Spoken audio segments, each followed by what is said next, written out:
I'm glad you're here. We're going to have an opportunity to talk about the RFA, the attachments, when you need to submit it, some of the documents you need to submit. There aren't many changes from last year, and I will highlight those changes. But first, what I need to say is my voice doesn't always sound like this. I have bronchitis, so please bear with me. We do have a plan if I totally run out of voice or if I have a coughing jag. So sorry for that. So the first thing we're going to talk about is what's our overall priority. Why do we do what we do? Our priority is kindergarten readiness, and that's defined as each child enters school ready to engage in and benefit from early learning experience that best promotes the child's overall success. The CECCs have always played a vital role in preparing all children for kindergarten. You do this because you make a difference in your community. We have made these funds available through Tobacco Dollars for 15 years. Our focus then and our focus now continues to be working with communities at the grassroots level to put the money in your hands so you can work in your area to make sure that all the children in the counties that your CEC is operating in are ready for kindergarten. So we're going to talk about being responsive, intentional and deliberate, and the evolving row. Our priorities are pretty much the same from our last cycle, and they are responsive. We want you to utilize the early childhood profiles. If you have not looked at the early childhood profile that's highlighted for your county, we would ask that you do that. That's where you're going to get your best source of information. That's where you're going to make your decisions from. We have school readiness definition. We have the parent guides. And we also have the RFA toolkit. We have all of those available for you. The toolkit's out online. You can order the parent guides from us. We want you to be responsive using the information that we give you so you can formulate your plan. Intentional and deliberate. We want you to improve the community needs section. What can you do in your community? How do you develop a strategic plan and focus on high-impact activities to deliver the best results? So someone would say, what's a high-impact activity? It would be some event that you schedule that you know is going to appeal not just to the early childhood community, but to all parents in your community. All parents want to know how to be the best teacher for their children, how to provide the best things for their children, and how to help them learn. We know that, and we depend on that. You need to be innovative. You need to use all the resources in your community. That could be all the stakeholders sitting around the table from you. You need to use all the talent that's available to you. Do you have somebody who is sitting on your CEC council who has, say, some media experience? Use that. What about public relations experience? Use that. We also know and are asking that you evolve. You have a foundation of success. Build upon that foundation of success. We know and have asked that you strengthen your collaboration by utilizing all the members in your community of the early childhood community. Those would be child care, it would be kindergarten, pre-K, and it would also be Head Start. Now, those folks need to be at the table with you, but we're also asking you to reach out to the business community because we want you and you want you to be self-sustaining at some point in time, or you want to at least add on more money to your grant so you can do things beyond the monies that we give you. So those are what we are asking you to do. We want you to be responsive to those needs. Now, there's some important dates coming up. Everybody knows the first date. That means the RFA is out there and it's available. I'm sure everybody on this call has looked at it and they probably have formulated some questions. You are welcome to type those in the chat box at any time so we can talk about your questions. That's one of our goals today, and to answer those questions to the best of our ability. And if we can't answer them to the best of our ability, we will get you an answer. We know that we have an upcoming, well, obviously today is our webinar on the RFA and the early childhood profile. The intent to apply is due April 15th, and your actual application is due May 15, 2015. Now, those 2 dates, April 15th and May 15th, are non-negotiable. If you do not give us your intent to apply, or if you do not get your application in by May 15th, then we can't move forward with an award.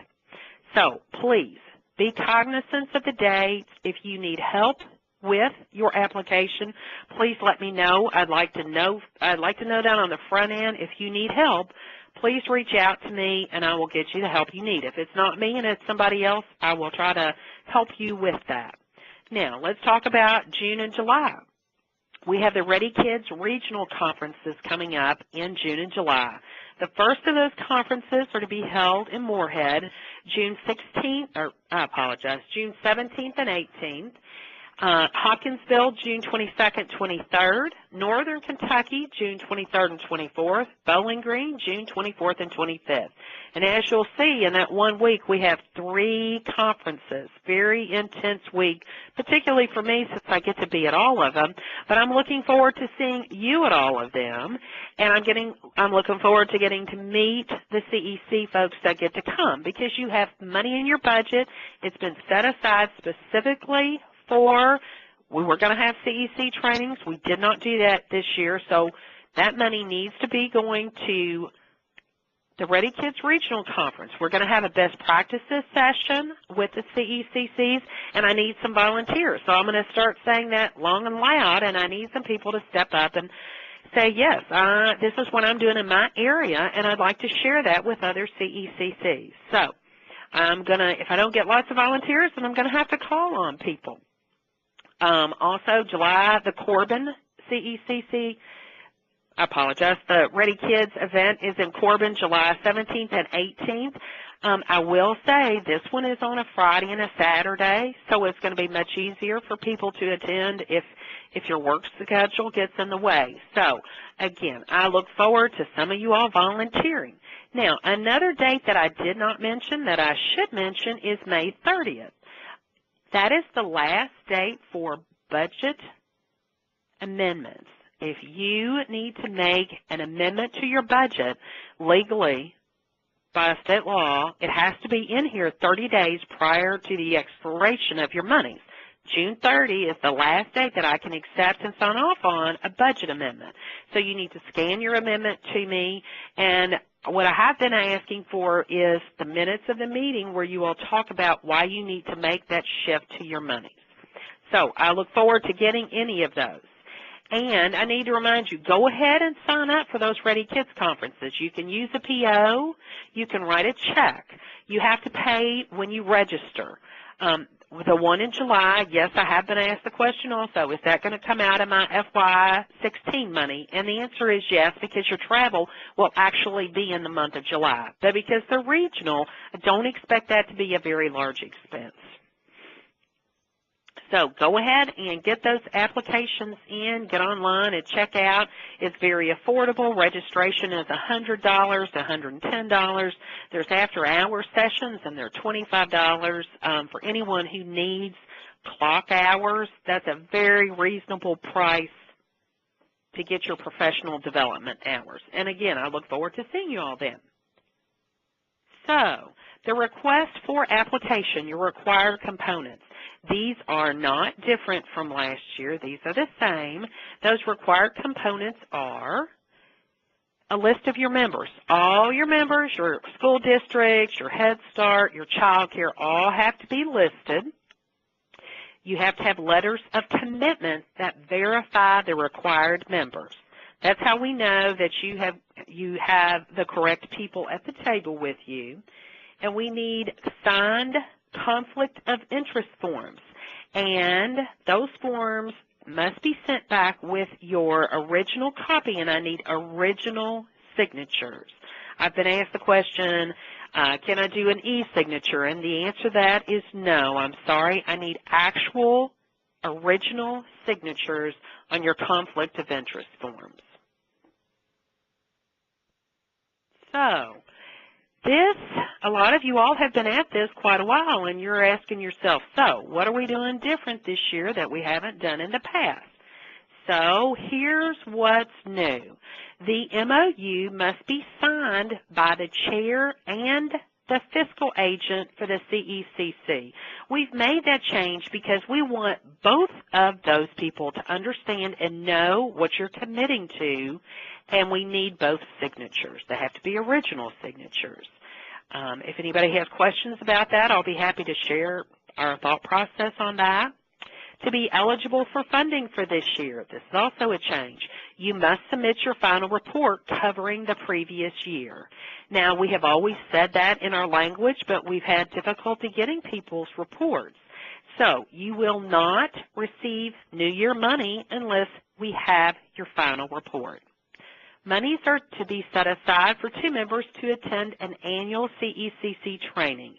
And I've been asked that question. So how much money should we be setting aside? I hope to be able to tell you that within the next 60 to 90 days. I'll find the site so we can go ahead and make arrangements to have the annual training.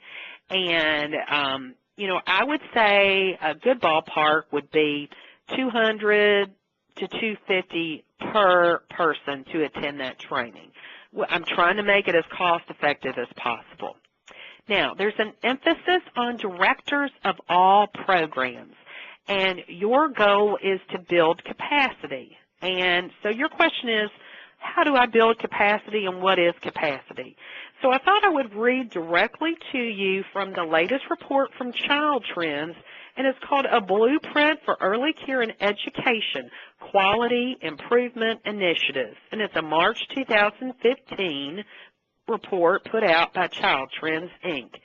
So this is a focus on leadership. When you build leadership capacity, you need to focus on supporting and developing the leadership capacity of directors or program administrators.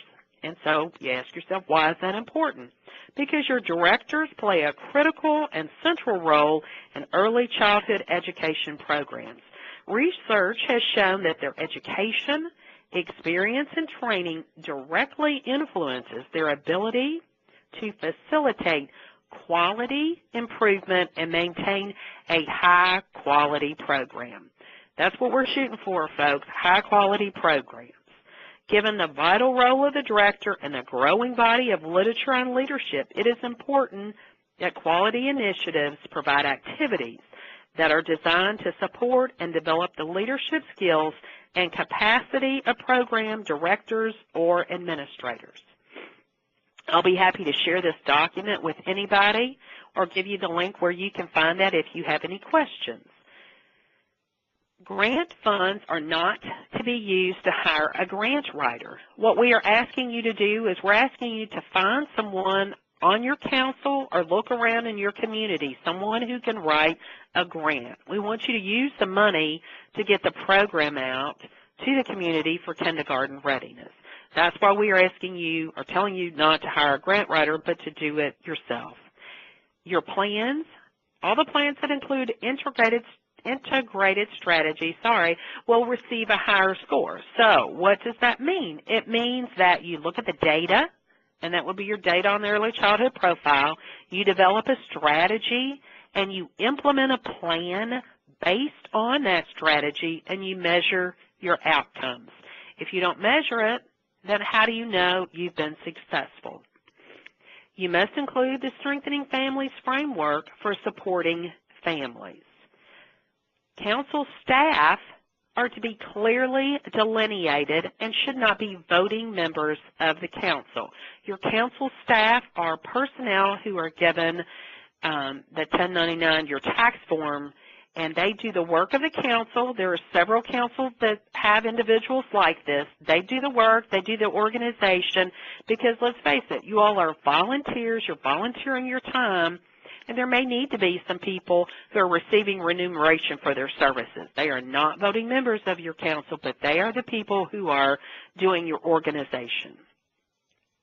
So, let us know if your council is a 501c3 entity. That's very simple. It's a yes or no checkbox. Professional development efforts are to be focused on the 6 priority topics. So you're asking yourself, and we've talked about this before, but let me reiterate again. What are the 6 priority topics for professional development? Those are adult and child interactions, the environmental rating scales, the new STARS rating and improvement system, and there will be discussion and a session on that at each of the Ready Kids conferences this summer.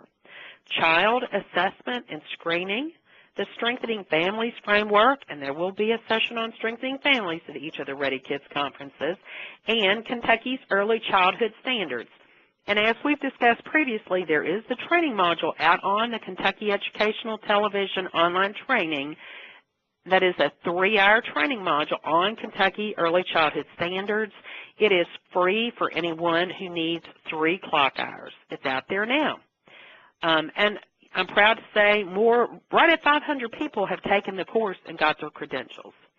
Consider using traditional and non-traditional delivery methods for professional development. Don't use the same trainer just, repeatedly over and over again in your community. You need to be looking for credentialed trainers, but you need to be looking for targeted areas, particularly the 6 priority topics, and how those people can deliver those priority topics. Do you need to be looking to the neighboring county? Do you need to be looking for someone else? I can give you lots of trainers. I can help you find trainers if you need that resource. But you have lots of folks in your community who can do that for you. Your PD counselors can help you with that. So let me know if you need help. I'll put you in touch with the right folks.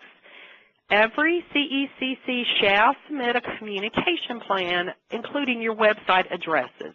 Now, we continue to talk about a communication plan, and I know you're scratching your head, we do that, we do this, but what we're asking for is we want to see your documentation of how far is your reach.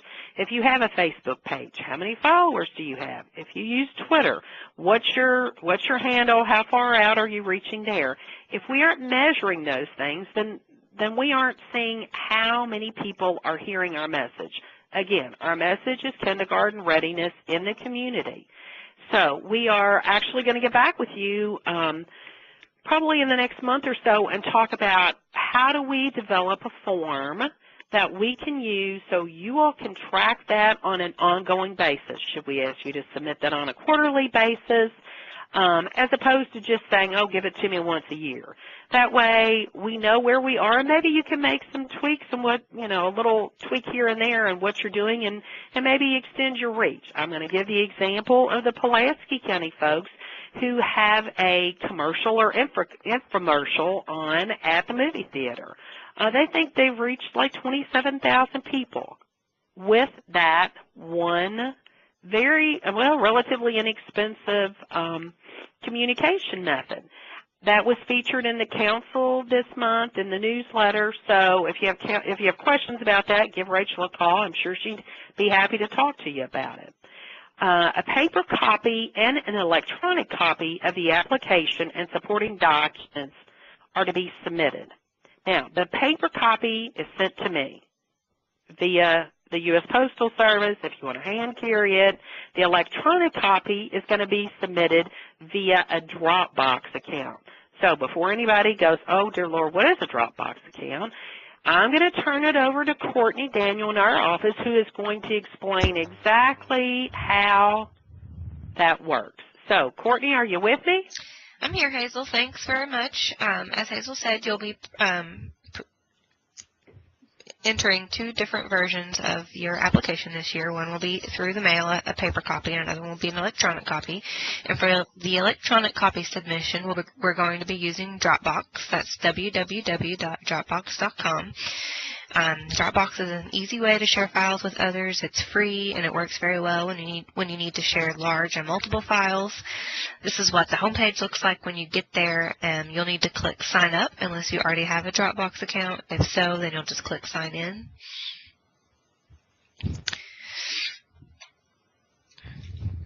For those of you who have to create an account, this is what the page looks like. Here you'll add your first name, last name, email address, password, and click the I agree to terms box and press sign up.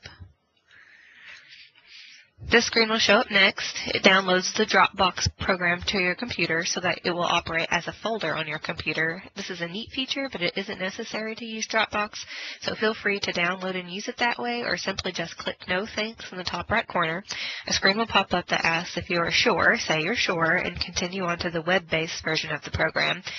As a first-time user, there are a few steps it will walk you through that you will not have to repeat the next time that you log in.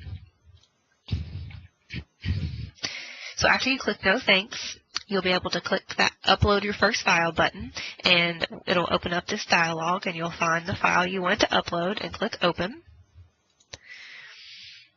The next page has produced a link for where others can access your uploaded file. Click Copy Link and paste into an email or wherever you would like to share. Only people with that link have access to the file, then press Continue to get to your Dropbox.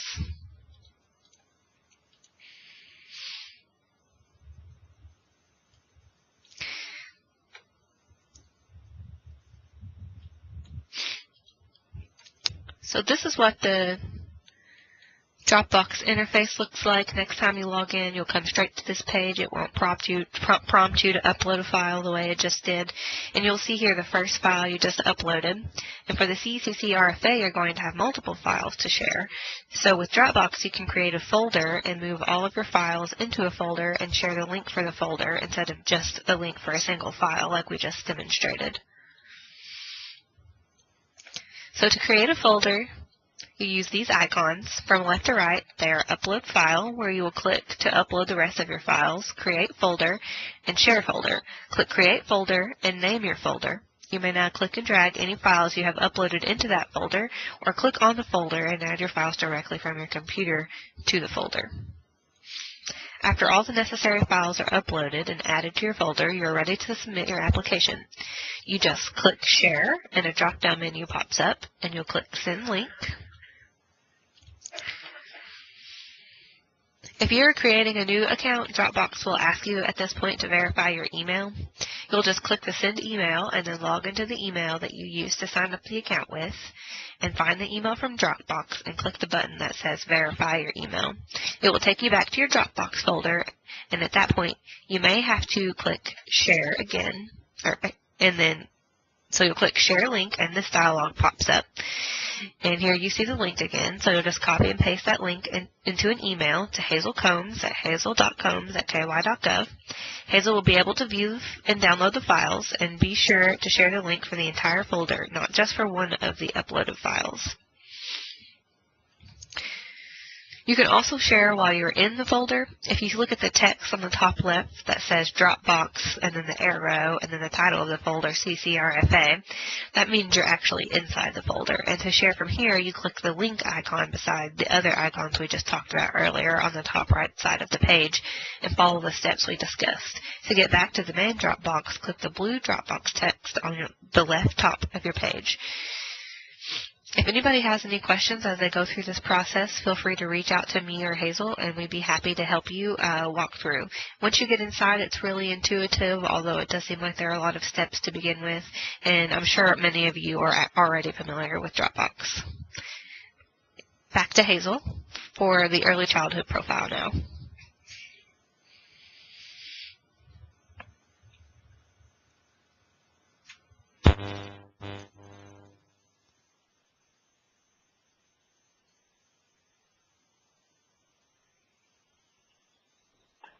I'm sorry, I'm going to learn how this all works one day, but I always mute myself. So, back to the early childhood profile.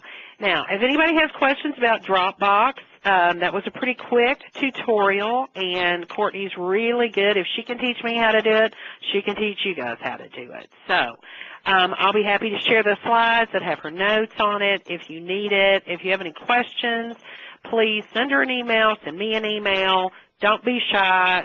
Don't fret. It's just better than having a whole drawer full of your old flash drives. And I'm sure you're going to come to appreciate Dropbox and love it. So on to the Kentucky Early Childhood Profile.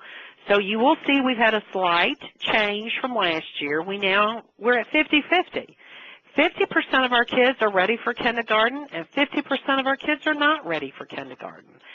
So That's our goal. That's our mission, is to change those numbers. I would love to see the beautiful number on the right that says ready. I'd love to see it at 75. I'd love to see it at 100. And that's our mission and our goal. How do we move the needle on kindergarten readiness? And that's your all's charge out in the community. How do we do it? How do we get to not just the child, but how do we reach out to the family? How do we reach the parent, the first and best teacher for that child? Let's look at the composite domains. The first is academic and cognitive. And if you'll look, we're in the it's hard to read, but I want to think it's 38th percentile statewide. So what is academic and cognitive domain? I'm just going to give you a couple of examples of each. It kind of helped me understand what are we really looking at here. It means a child can notice similarities and differences. They can see if something's the same or if it's different. They can count in a sequence up to 30. They understand simple concepts such as night and day. Is it time to get up? Is it time to go to bed? They understand tomorrow is a non-school day and Monday is a school day. They understand today, tomorrow, and yesterday. Language development, which is 72.3%. That is a child who can speak in 5 to 6 word sentences. They can read and write their own name. They know their home address. They know their phone number. And they know their birthday. And who doesn't know their birthday? But that's pretty important when you're a child, to know your birthday. They know that books are read from left to right and top to bottom. And exciting stuff, but yes. Physical development. Now, children need to eat a balanced diet, and they need to get plenty of rest. It's not to say we as a state are the healthiest state in the whole country. We're at 50% here. Children need to get more rest, eat more balanced diets, obviously. Physical development is also those motor skills, the small muscle groups. They know how to use a pencil. They can hold the pencil. They can use the crayons. They can cut with scissors. Their hands have the dexterity and the motor skills needed to paint, and they can do other activities that help develop small muscle groups. Next, we're looking at the social, emotional, and the self-help domains.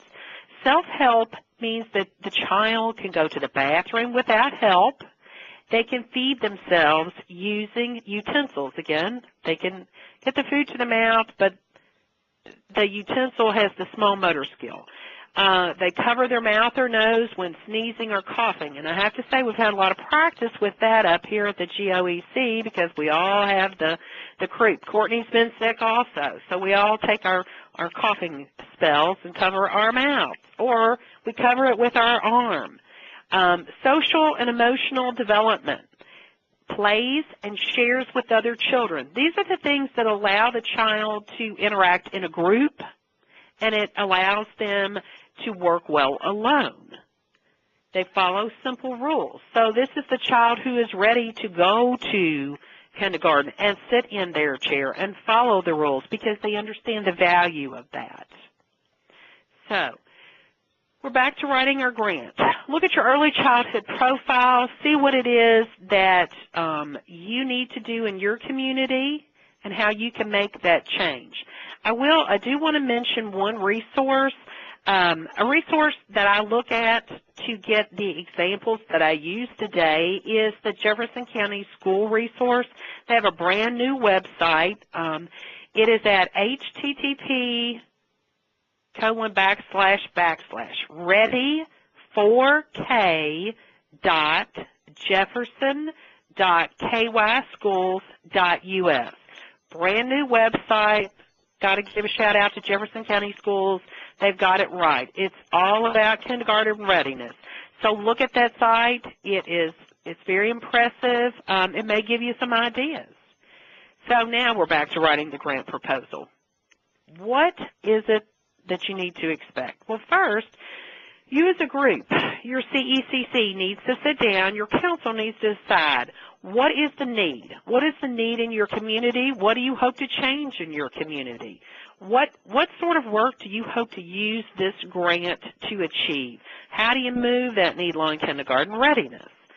You need to describe in your grant proposal what you want to achieve. How will you measure your success? And how do you learn, or what have you learned from your not-so-successful efforts?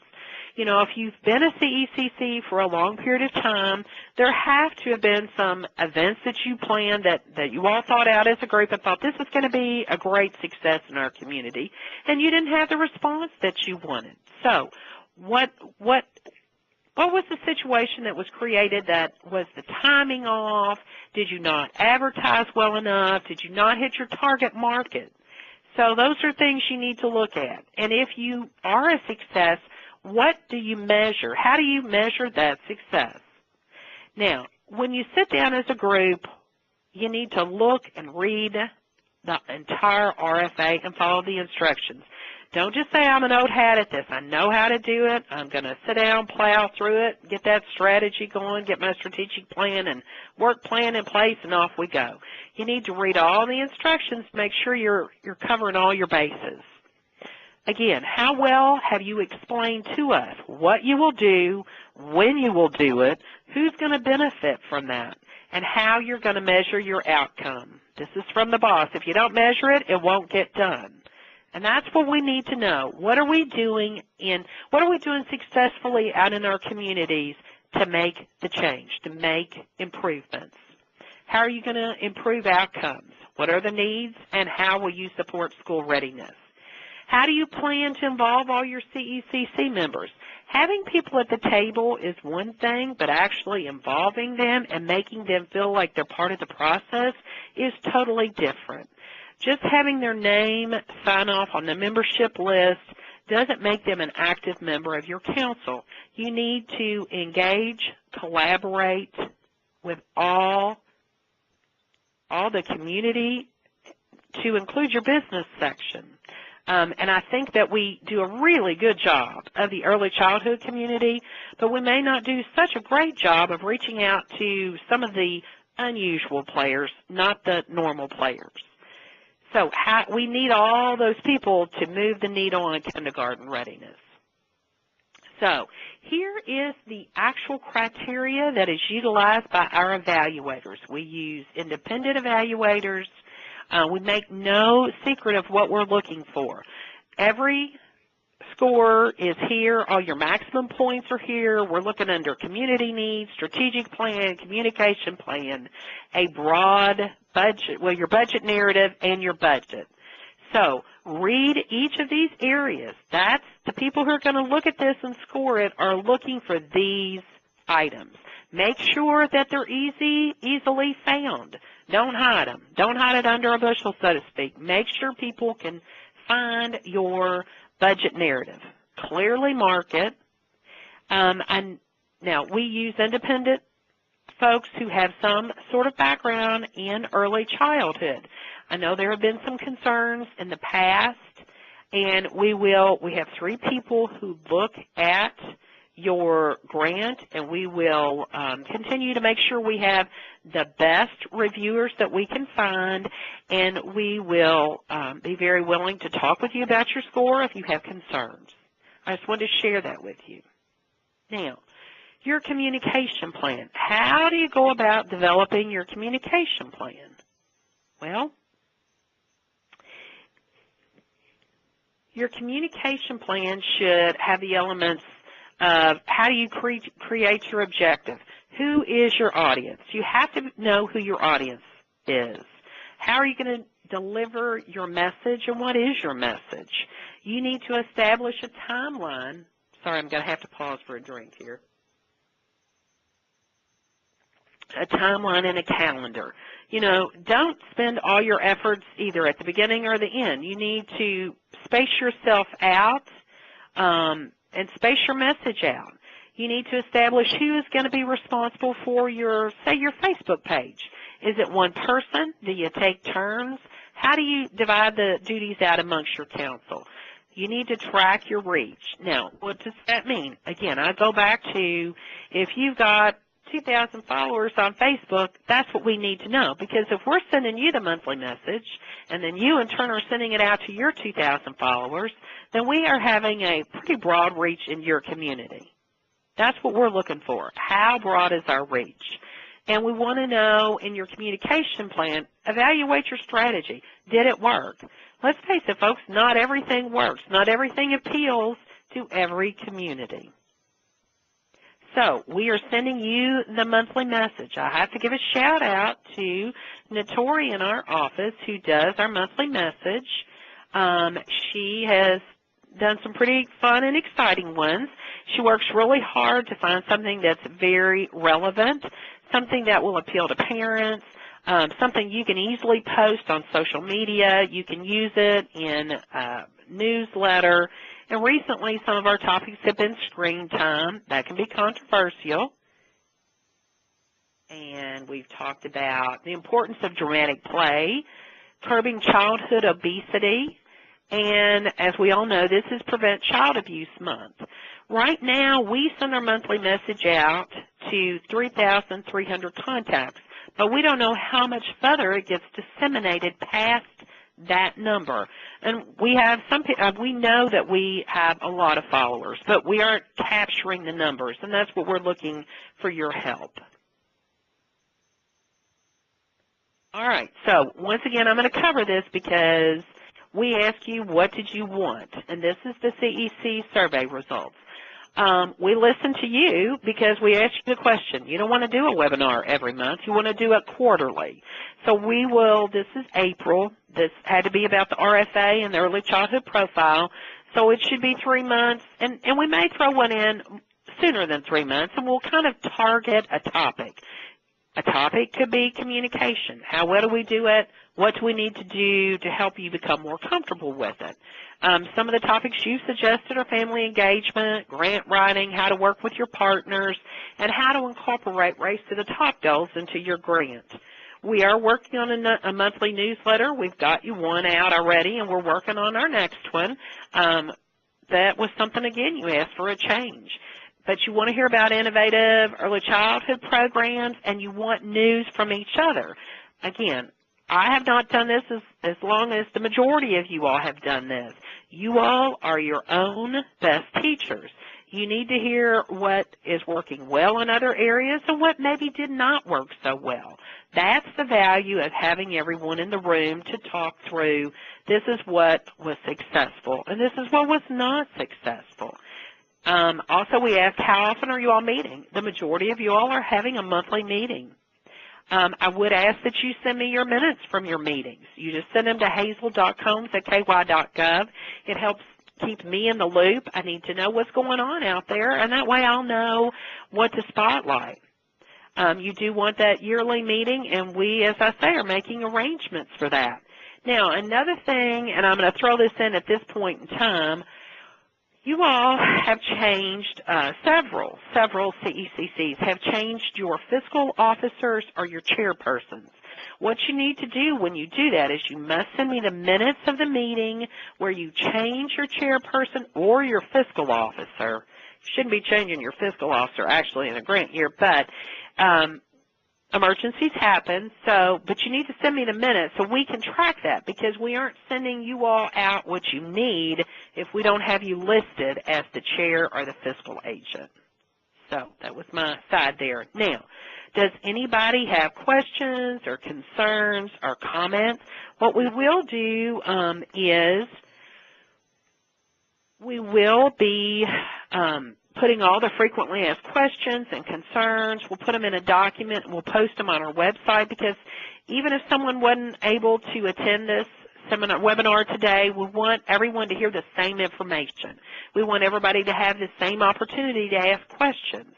So if you have questions, you're welcome to email those to me.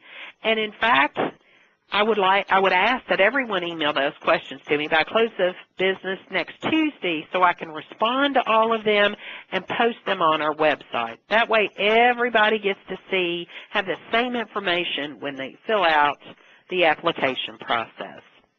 So another thing, once again, I'm back to this. I've got to have some of you all to help me with my Ready Kids session, because I want to highlight for all the early childhood educators. What are the best practices in the communities close to the Ready Kids sites, those 5 regional areas? So if anybody's interested in volunteering, I would love to hear from you. So send me an email, give me a phone call. I want to share your experience, and I want to let everybody know how wonderful you folks are.